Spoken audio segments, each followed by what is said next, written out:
At Professional Risk Management Services, our medical liability insurance program for psychiatrists and behavioral health group practices, the Psychiatrist Program, is designed to meet your needs throughout the various stages of your career. As a national psychiatry-specific program, a policy with PRMS can cover child and adolescent, forensic, early career, and military psychiatrists, as well as moonlighting residents and fellows, part-time practitioners, and telepsychiatrists. Learn more about how PRMS can protect you.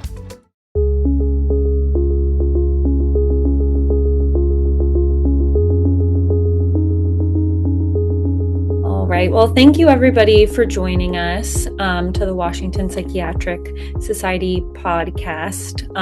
We have Dr. Perman here, who has agreed to talk to us today and tell us a little bit about his story and his journey to psychiatry. So I'll just briefly introduce him. Dr. Perman's from the DC area. He went to college in Maryland and then went to medical school in Brussels and then the University of Maryland, and then did his residency at George Washington University, where he was a chief resident. He practiced in DC for many years, and then luckily for him and the snowstorm relocated to California a few years ago. So thank you, Dr. Perman, for joining us today. I just wanted to start off, if you could tell us a little bit more about yourself and how you became interested in psychiatry. I'll do that. I just wanted to say a few words of appreciation for Sarah Breaker. Sarah, you're a third-year psychiatric resident. Oh yeah, sorry. My Okay. name is Sarah Bricker. I'm a third-year psychiatry resident at Georgetown. Yes. So yes. Thank you, Dr. I'll just say with an interest in CL psychiatry, women's health, and then psychotherapy. Okay, thank you. Yeah, yes, thank you. It's good to be here, and I feel particularly honored to be a part of this podcast series with these other highly esteemed psychiatrists and the members of the WPS. It's just really a tremendous honor. My path to psychiatry, not that there's a usual path, but mine wasn't quite the usual, I don't think. So I experienced a fair amount of adolescent turmoil in high school, and in the 11th grade, I decided I didn't want to continue to go to school. I couldn't do it, and my father dropped out of high school in the 11th grade. So maybe there was some edible thing going on there where I didn't want to surpass what he had done. And a school psychologist that I saw recommended this experimental school in upstate New York, near Roscoe, New York. And it was called Summer Lane, patterned after Summer Hill, established by A.S. Neal in England. This is going to be fairly brief, and I'm going to go quickly here. So I was there for a year and a half. There was a little supervision of the students. It was not accredited. And when I was 18 years old, I needed to leave. And I had estranged myself from my parents. So I moved into Greenwich Village in New York City and got a day job and maintained a relation. I was 18, maintained a relationship with a slightly younger, maybe 16 or 17-year-old young woman I had met at the school in New York. And so the two of us were there in New York. And one night we both took LSD. And we're walking around through the streets of Greenwich Village in the morning, and she had a psychotic episode. We were picked up by the police. She was hospitalized. I was arrested for influencing the morals of a minor, spent 3 days in jail, okay, in New York. And that was probably the most wonderful thing that could have happened to me that led to my being where I am today, because my parents hired a lawyer. We went before a judge, and the judge said, Gerald, I will expunge the charges against you if you go home to your family and get some treatment for yourself. So I did go home. And my mother, through a cousin of ours who worked at NIH, found Bill Granatier, a well-known psychoanalyst in D.C. He said he was too busy to see me. My mother pleaded. He said, "Okay, I'll see your son in consultation." She did. And then he referred me to Ken Grigg, a analyst in D.C., who took me into treatment after a couple months of psychotherapy, went into full psychoanalysis, and over the next 4 years, I got a GED, got into the University of Maryland, decided that I wanted to become a psychiatrist and psychoanalyst as well. I never achieved the latter goal, but in those days, in order to become a psychoanalyst, you had to be a psychiatrist. So I got degrees in biochemistry and psychology, to bachelor degrees, applied to medical schools twice. It didn't get in, and heard about studying outside of the United States, and decided I'd like to do it in Europe if I'm going to do it.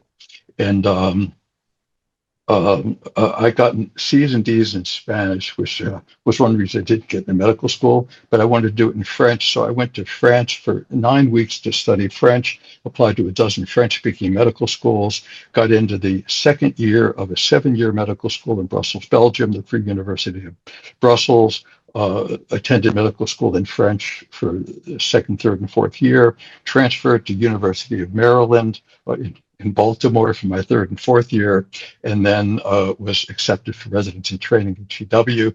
Thank you, Jerry Weiner. Thank you, Cy Perlin.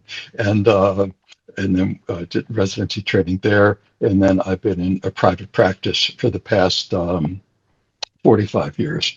And 3 years ago, relocated from DC to Beverly Hills, California, where I'm living now, and I'm extremely pleased with the way my life is going, with the way my online practice is going 3 days a week on Zoom.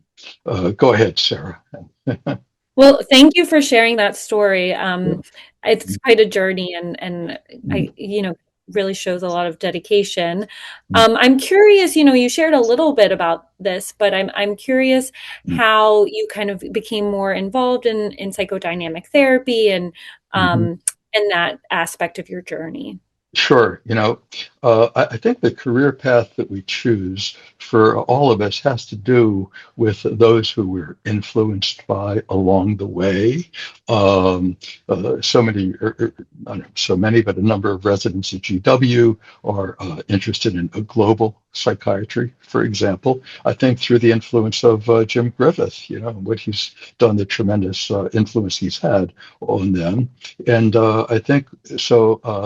Also, after I came back from Brussels, certain events led me to getting into a second, longer psychoanalysis with Dr. Grigg.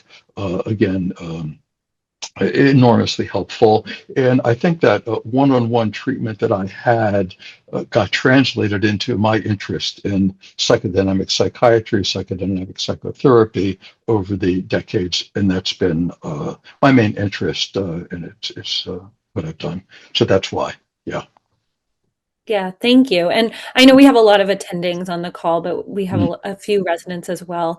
What advice would you give to residents who are interested in psychodynamic therapy, and kind of getting more involved in their training and just your perspective on that?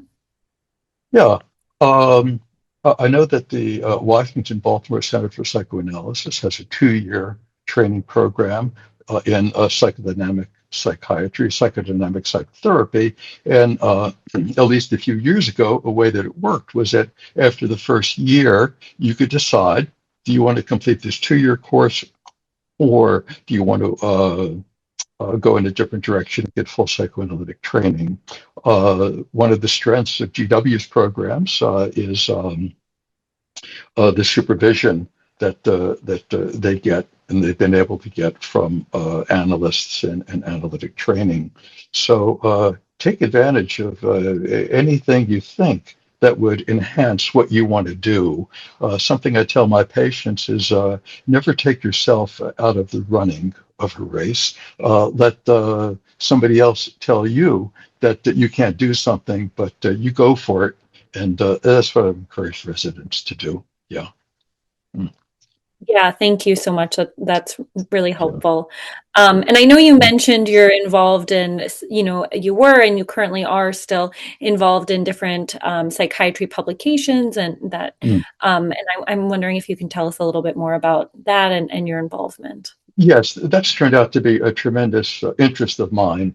In some ways, working behind the scenes to edit a number of psychiatric magazines. I'll mention what they have been over the years, but to do that, and it's one way that I have of being generative, providing an opportunity for psychiatrists at all stages of their career, even medical students, to contribute to some of these publications. So it gives them an opportunity to have a voice, and I love language editing and whatnot. And I'm thinking back before I went to medical school, I was interested in astronomy and astrophotography. I had a telescope, and I remember there was a little bulletin or journal then that I contributed quite a bit to. But later, I joined the American Society of Psychoanalytic Physicians, and I think it's still in existence, and it had a bulletin, and I became editor of that bulletin following this really well-known, brilliant psychoanalyst from Chicago, Richard Chesick, and so I took that over, and through that. I learned about the American Academy of Psychodynamic Psychiatry and Psychoanalysis. Way back when it was just the American Academy of Psychoanalysis. Then it's evolved, and I subsequently had an opportunity to become president of that and whatnot. But when I joined there, it had um, a psychiatric magazine, the Academy Forum, that's still in existence now, and I was the editor of that for 10 years. And then with the WPS, I think it was Pat Troy who approached me and asked, Jerry, would you be willing to start a magazine for the WPS, which was Washington Psychiatrist? And I did that for 7 years. Probably came out quarterly. Uh, um, and then that came to an end. And after 3 years, um, I started another magazine. I have a few people on the editorial board, but Capital Psychiatry. And it's just a tremendous publication, I think, with photographs I get from a Canadian photographer, Arsene Donoyan, and then wonderful contributions from members of the WPS, and also the psychotherapy. Is it the Psychotherapy Caucus of the APA? Has about 1,000 members. So I request submissions from those two groups mostly. Yeah. Wow, that's great. Do you do photography now? Can I or do I? Do Uh, you? yeah, well, I'll show you one thing. Yeah. So a few weeks ago, I decided to pick up on a couple new hobbies from my adolescence. One's playing the trumpet. The other was trumpet. The other is astrophotography through. This is a $200 telescope. I call it a toy telescope by SAR Blue. I hope I don't have to go online and list them as one of my sponsors. They're not paying me for anything, but I'm going to try to see. Uh, let's see. Wait 1 second here. Anyway, so you see that baby? So Oh, that's wow. that's the moon from about 4 nights ago from my balcony of this little telescope. This SAR Blue. It's a 70 millimeter Maksutov, Makusotov dash Cassegrain telescope, and along with the telescope came a little pamphlet of this guy whose last name is Maksutov, a Russian astronomer from the 1800s who developed this particular telescope. And it's like I've been waiting 20 or 30 years to find something this big that works this well, as opposed to having a huge Newtonian reflector. Continue, Sarah. Wow. Yeah, thank you for sharing that. That Yeah, that was pretty cool. I don't know much about astrophotography or yeah. anything about Just pictures of the astrophotography. moon. Yeah, that makes you an astrophotographer. Well, thank you so much. I'm Sure. also curious, I Mm. know that um, a large part of your career was private practice. I'm curious how you kind of decided to go that route. Mhm. And yeah, if you could just tell me a little bit more about that. Yeah, yeah. Um, it's given me a kind of independence. I mean, I have no other associates or staff members and whatnot that work with me. For the first 20 years, I had inpatient privileges at probably a half dozen uh, hospitals in the DC area. I don't need to list them, but all of the ones that we know so well, not saying E's, but others. And I combined inpatient and outpatient practice and then went fully outpatient. And I just helped so many patients, I feel. And the gold standard, in my view, is not from one session to another or how the patient feels about how the treatment's going, but watching patients' lives improve over time, you know. And I feel like I've seen that so many times, continue to see that with my patients. And it's also like throwing a stone into a pond, you know, it ripples out. You help the person, but also you're often helping marriages. You're helping the person become a better parent with their children and a better child to their aging parents. And I think of one patient that I saw right before this session here. This is a man in his early 80s who's married to a woman with a very unusual kind of dementia in that she's been basically living in her bed for the past 5 years and just gets out to go to the bathroom. And it's not Alzheimer's. There's been no deterioration, but he's I think managing much better. I've been seeing it switch from both of them to just him for the past 5 years, and it's just very gratifying to help other people, and they look forward to that connection. And I enjoy the connection tremendously with my patients as well. I have been in study groups throughout my career. Currently, I'm in one that's been going on for 5 or 6 years now with some colleagues of mine. I'll say their names, Joe Gerald, Eric Taswell, and Joe Collins. And we meet monthly on Zoom and where we can talk about patients. And I encourage that kind of thing too. You mentioned earlier, what can young psychiatrists do to enhance their interest in psychotherapy? One is to talk with others who are doing it. That's great. I'm not very familiar with that. I'm just curious how you kind of find colleagues who, is it an established group or how you get involved in that? Yeah, yeah. You know, I don't even remember how it happened. At first, it was myself and Dr. Gerald. We were looking for that, and then we added on one other, and then another, and then there was another person who was there for a while, and then stopped, or an organic kind of thing. But the WPS has a listserv, you know, and I would highly recommend using it. I've used listservs so much. For the WPS, the Washington Baltimore Center for Psychoanalysis. I have access to that listserv. I've recently become a member of the Los Angeles News Center for Psychoanalysis and have met people through that. And just preparing for this talk today, after you and I met a few days ago, Sarah, you mentioned I seem to be a member of several organizations, and I counted them, and I think there's a dozen psychiatric, medical, and psychoanalytic organizations that I'm a part of. Again, never got psychoanalytic training, but hey, if I can join these things, I will.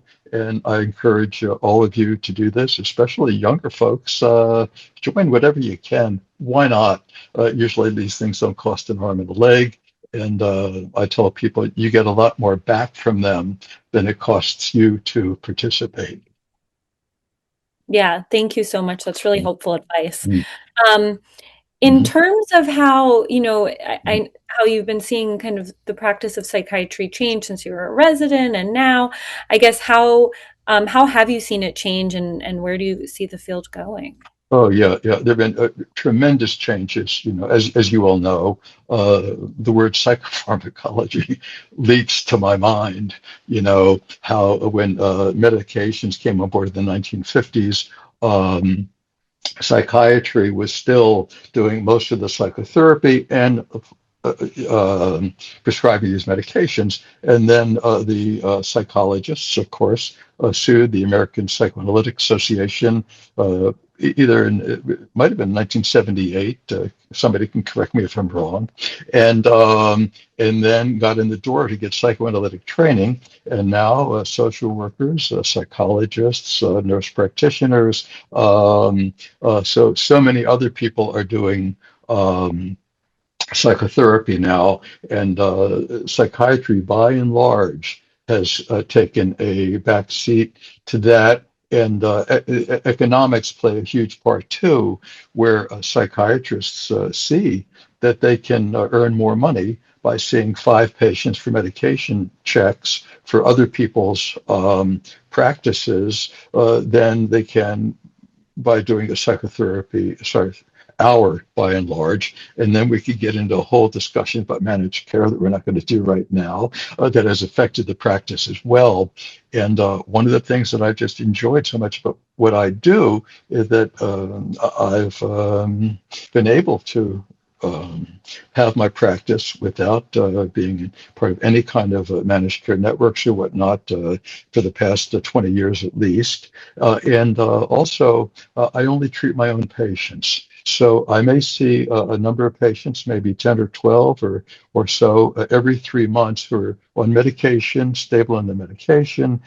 We continue them. I'm always interested in trying to treat patients with the least amount of medication that they need, have conversations to try to get the doses down or eliminate this or that. But so I only treat patients who are only seeing me for their care, psychiatric care. Yeah, Yeah. Well, yeah. thank you for sharing that. I think, it seems like we're coming to the end of the interview portion, so I want to open it up to questions, but I also just wanted to thank you for sharing about your journey, and if there was anything you wanted to add before we opened it up to questions. I'm glad you're giving me the opportunity because, as you probably know, I've developed this interest in this French psychoanalyst, Jacques Lacan, Jacqueus, well known throughout the world, except in the United States mostly. And if anybody has any interest in seeing some of the articles that I've written and published online in the Psychiatric Times. And the Psychiatric Times has been extremely kind to me. They've accepted three of my articles on Lacan, three articles I've written on virtual psychiatry, and then one that they accepted last week on time and psychotherapy. So if you Google time and psychotherapy, you'll see immediately come up this recent article I did. But also, if you Google Perman and Lacan, AI does a fabulous summary of my interest in Jacques Lacan. So I see Phil Candelis has a question or comment, and I welcome Phil. Yeah, you want to open things up now? Yeah.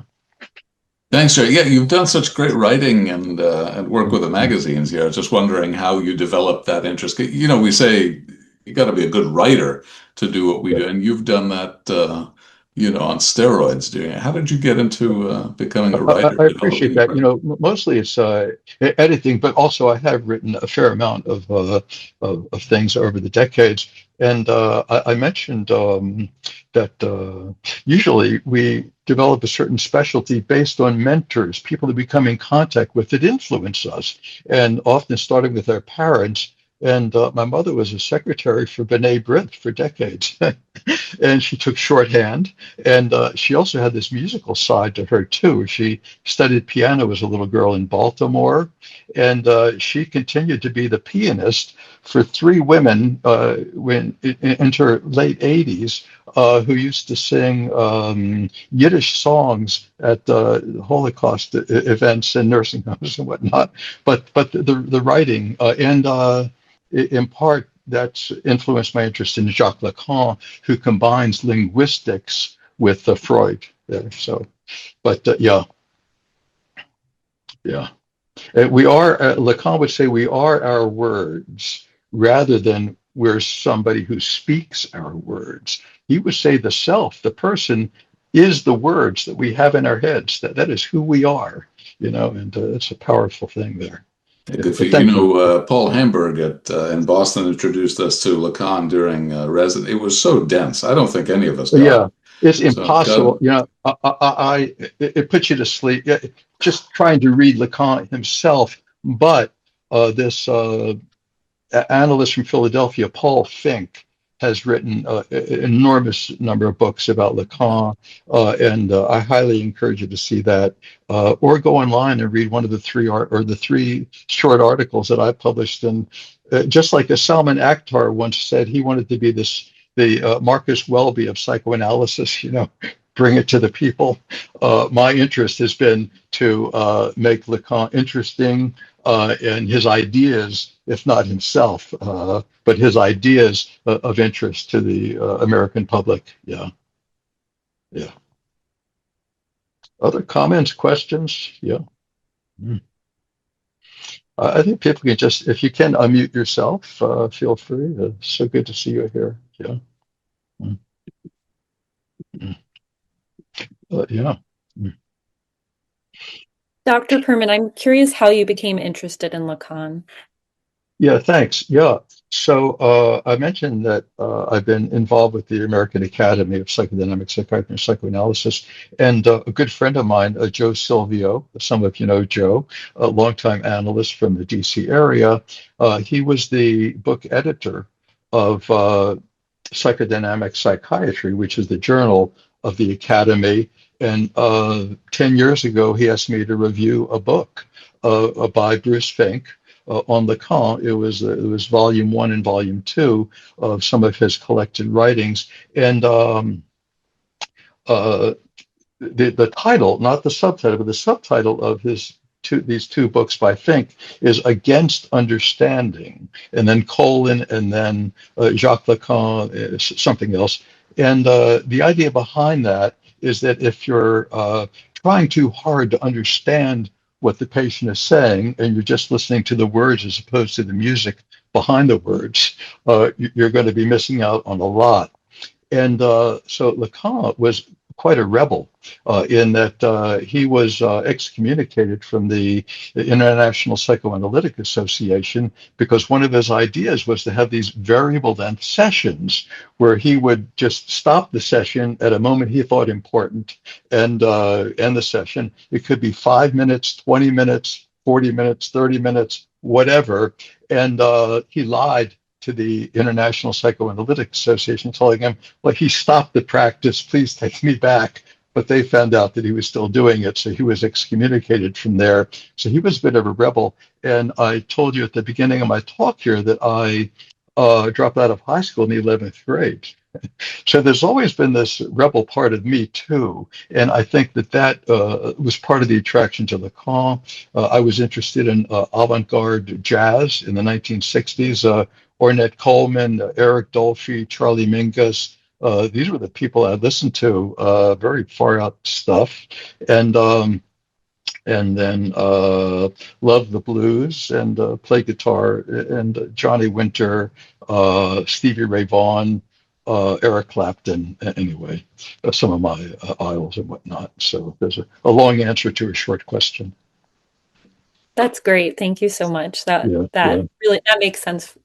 Yeah. I want to see if anybody else has any questions for Dr. Perman.